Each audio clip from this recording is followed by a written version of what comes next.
What's going on, guys? UFC Fight Night Garcia versus Onama takes place this weekend. So I figured, hey, we go ahead and upload the predictions for the week, go through the main card and prelims, breaking down what the fights might have in store for us, as well as how they might end in my pick. But I haven't had a great run so far, but let's go ahead and get into it. Um, we start with the early prelim opener of Talisha Alencar versus Ariane Carnelosi. Um, Now, Talisha hasn't looked great in her UFC run. She's a Brazilian Jiu-Jitsu background artist. A bit old in this one, and even smaller than Ariane Carnelosi, which isn't common in this division at all. Um, and I'm just gonna go with the woman who looks like a freak athlete that would beat me. I think she's got pretty good jiu-jitsu, and I think most of her wins are by knockout. So if I had to predict, I'll go with Ariane Carnelosi by second round TKO. Maybe decision, but I'm gonna go with TKO. Let's move up the card. Sorry, not the fights on here aren't too great considering the headliner is Onama versus Garcia, but we continue. This is a good fight though. Phil Rowe versus Song Kyun KO. I say KO is probably just Ko. I'm gonna pick Song Kyun. Song Kyun had a good last showing. In his fight with Oban Elliott, he was able to shut him down on the feet. And he didn't allow Oban to get any offensive wrestling off. He actually counter wrestled and offensively wrestled even better than Oban. And he just looks like he's really good at putting it all together. And even though Phil Rowe is a jiu-jitsu background and has good hands, especially with a 8.5-inch reach advantage, despite being the older man as well, he didn't look great in his last fight. I think he had a war with God, I can't remember. I think it's a guy who fought recently or upcoming, but he had a close fight where he was looking very good and was like, okay, he's doing good, and then he almost got taken out, and I think he got the finish, which I was rooting for him. I was happy he won, but I don't like how that looks being your most recent fight. You're only as good as your most recent fight, and Song Kyun had a way better recent fight, and I'm picking him. Probably, I have their Tapologies here on the other page. I'm going to go with a KO. Song Kyun is good. He gets on the inside. Philip Rowe looked really gassed in his last fight, and I feel like if Song Kyun can get the takedowns early and make him think about that and kind of take some of the snap out of Phil's shots, I don't see him getting beat. I could see him getting an upset here. Actually, I don't want to say upset because this page doesn't have the odds, but going with Song Kyun Ko by third round TKO. We'll go with that. Moving up the card. Alice Ardeline versus Montserrat Conejo Ruiz. Not great records here. I believe this is it Alice's debut? I could be wrong. Neither of these ladies have looked good in their recent fights. You can see the takedown average is pretty low. The accuracy favors Montserrat. But I think Alice has more on the feet for her, and I don't see Montserrat getting a submission win here. The reach is pretty similar. The age is right there. The height is not too different. In fact, Montserrat is the shorter fighter, so she's going to have a lot harder time being physically imposing if she wants to grapple in this fight. But she does have better takedown accuracy, and it looks like she goes for some subs.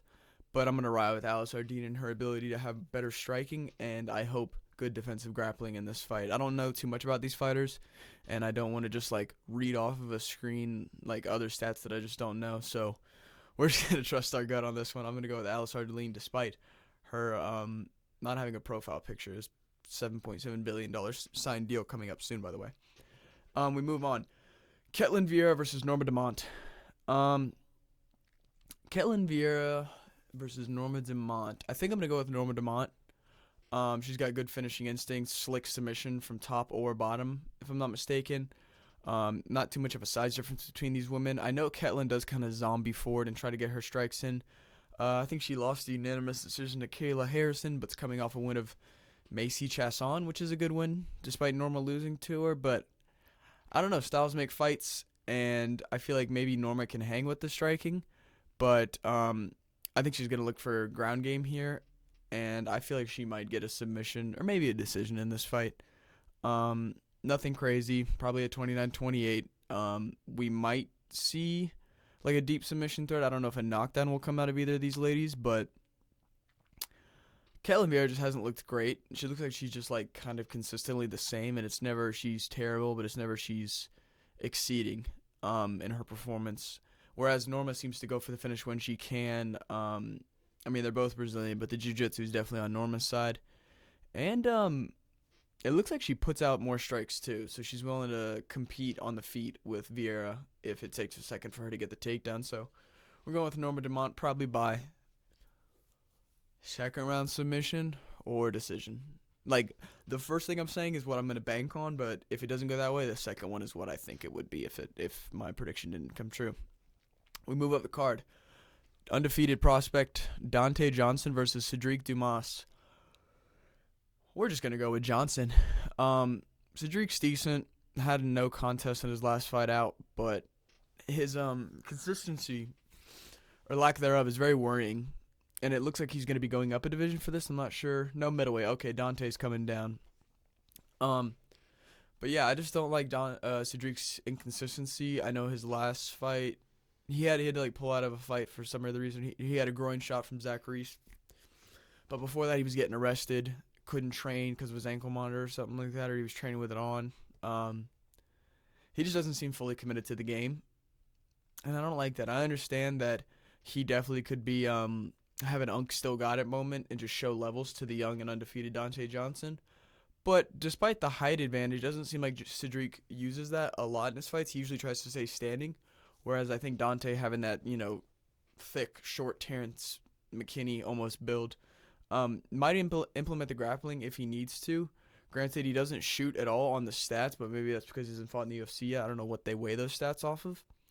But it looks like his significant strike output is sevenfold what Cedric's is, as well as a higher accuracy too with that, which usually isn't expected. So maybe the pressure of Johnson will be too much. I don't know if I see a finish in this fight. Cedric's pretty durable. We're going to go with the decision on this one, probably 29-28, maybe a 30-27. I don't know, man. Nothing burger. We move on. Going with Dante Johnson on that. Timmy Kwamba versus Chang Ho Lee. Timmy Kwamba's, he's all right. These guys are pretty much the exact same build. Timmy Kwamba's a bit younger. But it looks like the striking and the grappling favors Chang Ho Lee, and I think he's pretty established. He's only had one loss. Well, I think he's been in the UFC for a bit. Timmy Kwamba, 3 losses, I don't know if they were by finish or by decision, but I really hope he hasn't taken too much damage going into these fights. Yeah, not much here. This will probably be a close fight. I don't know if I could see Timmy Kwamba getting finished. I think finishes are hard to find at the outer ranks of bantamweight. If one of the guys is a grappler, it seems like it usually goes to a gritty decision. So we'll go with Chang Ho Lee by decision. I think the experience, the slick boxing, the grappling when he needs to get it off. I think it's going to be too much for Timmy. I don't know what problems he might present that would reach further than what Chang Ho Lee could with his already preset skills. So we're going to go with Chang Ho Lee by decision. Probably a 30-27, if I had to be honest. We move on. Up the card, neither of these guys exist. Billy Elkanah versus Kevin Christian. God, this is a really hard card to predict because I can't do all of that research on these people, dude. Like, barely. I was trying to. There's not much footage of them. And the Tapology is just a sheet. Like, I can't have my own personal opinions because I wasn't able to see the fight. I promise I'll get better at the like lower unranked guys and knowing their game and knowing what they're about. But Billy Elkanah versus Kevin Christian, similar records. Kevin Christian's freakishly tall, same age, similar reach, different stances, but it looks like the significant strikes as well as the takedowns favor Elkanah. But the submission average is Kevin Christian. Maybe it looks like he doesn't have any takedown. But he has submissions, so maybe he gets takedowns, maybe either gets reversals or goes for submissions off bottom, which could be problematic in this fight. Looking like he's Brazilian, he could have that jiu-jitsu background. At 6'7", he could lock up some triangles pretty quick. But I don't know. I think this is his debut in the promotion, whereas Billy Elkanah might have some experience in these waters. And it looks like he tries to go for takedowns when needed, as well as having a pretty good strike output for light heavyweight, whereas his opponent, I don't know what his game is. He doesn't have a lot of strikes and he doesn't have a lot of takedowns. I don't know if he finishes fights that quickly and that just skews his results. But again, when I don't know these fighters too well, I like to see more consistency in terms of finishing and their output in the fight. Some fighters will just let a decision slip away. So I'll be banking on Billy Elkanah probably by a 30-29-28 decision. Sorry about that. I don't think a 30-27 will happen. And assuming he does go for the wrestling, being a really tall guy is not good in the UFC for wrestling. It's very easy for the shorter guy to get inside head position on your chest and keep you framed up and allow them to work the body and work the clinch and look for singles. And I mean, doubles might be there all day because your hips are about chest high for these guys. Despite Billy Elkanah being 6'3", I mean, 6'7" is a very tall. I think that's taller than the cage. So I could see a grapple clinic happening here, but I'm going to go with the 29-28 decision. Maybe Kevin Christian goes for some close submission threats, maybe gets like a good combination that, you know, kind of shoots Billy O'Connor's head back, but I think Billy's going to put it all together, be the more well-rounded fighter, and get the decision. We move on up the card. Alan Nascimento versus Cody Durden. We're going to go with Nascimento by KO. That's what we're going to do. I like Cody Durden. I actually know somebody who like is very close to him. So you think I have some bias there for that like 3-person rule where you always know somebody who knows somebody. But he just hasn't looked great in his last few outings. I don't know if it was his last fight or just the last fight of his that I remember and watched. He got chinned badly. I don't want to say by Bruno Silva, but it could have been. It just wasn't a good look. Granted, same age, pretty much same size, similar outputs. I know Cody Durden definitely has a good first round with his wrestling and tries to look for submissions, but I'm going to go with Nascimento getting this by KO. Durden, he seems to have a good start with his grappling, and then his grappling starts to get nullified, and he gets tired, and then he starts to get damage put on him, and then he gets TKO'd or violently put out cold. And I just can't trust him just reversing that out of nowhere. I mean, he could prove me wrong and get the win, and I'd be very happy for him if he did. But I think Nascimento's a bit more aggressive. He grapples when he needs to, so obviously he's going to have some counter-grappling in there. But it looks like his significant strike accuracy is pretty good, and I think if you start to land consistently on Cody Durden, he doesn't like it, and he'll start to wilt or he'll take some serious damage in those in the pocket there. So yeah, we're going to go with Nascimento by KO. Moving on. Say it again, Radke. Charles Radke versus Daniel Frunza, I'm not sure how you pronounce that. We're going to go with Radke, probably by decision.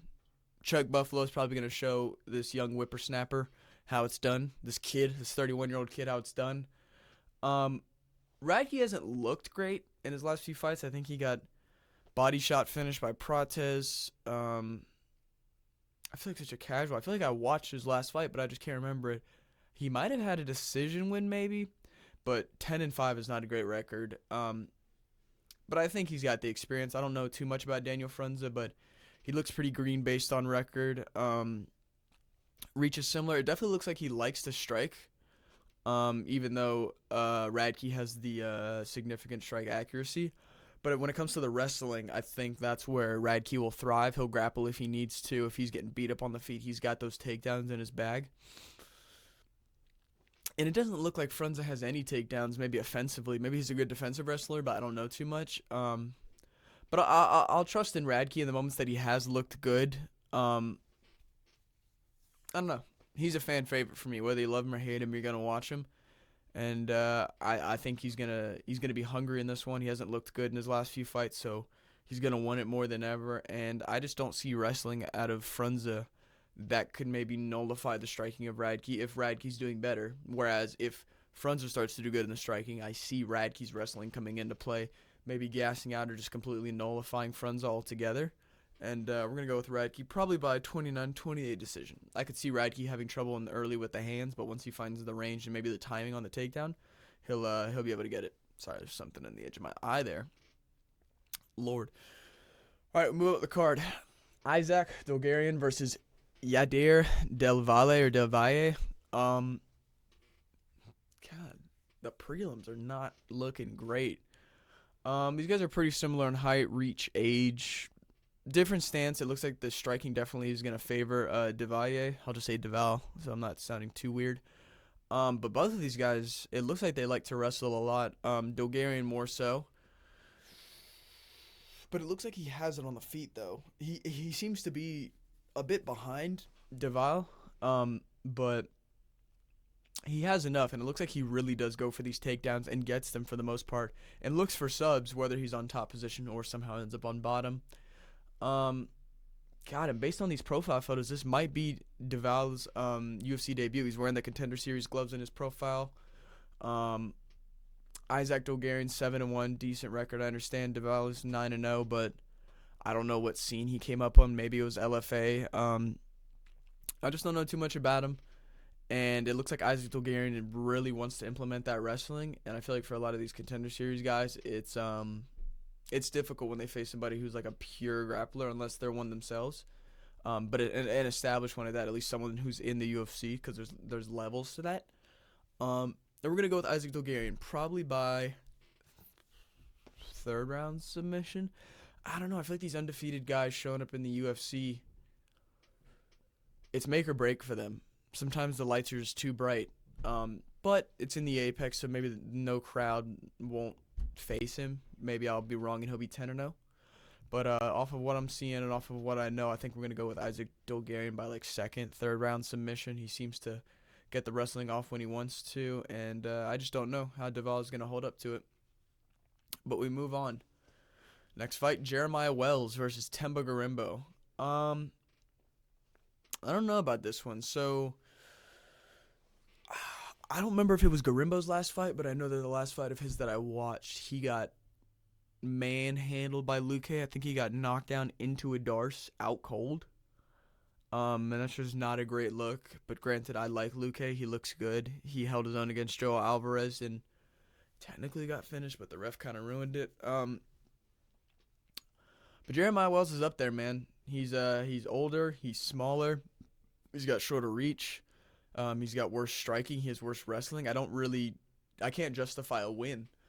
Coming from his side, I mean, I could see an upset where he just flash KOs Garimbo. I don't know if he'll get the takedown. It doesn't really look like they're similar on takedowns, but I don't know how many.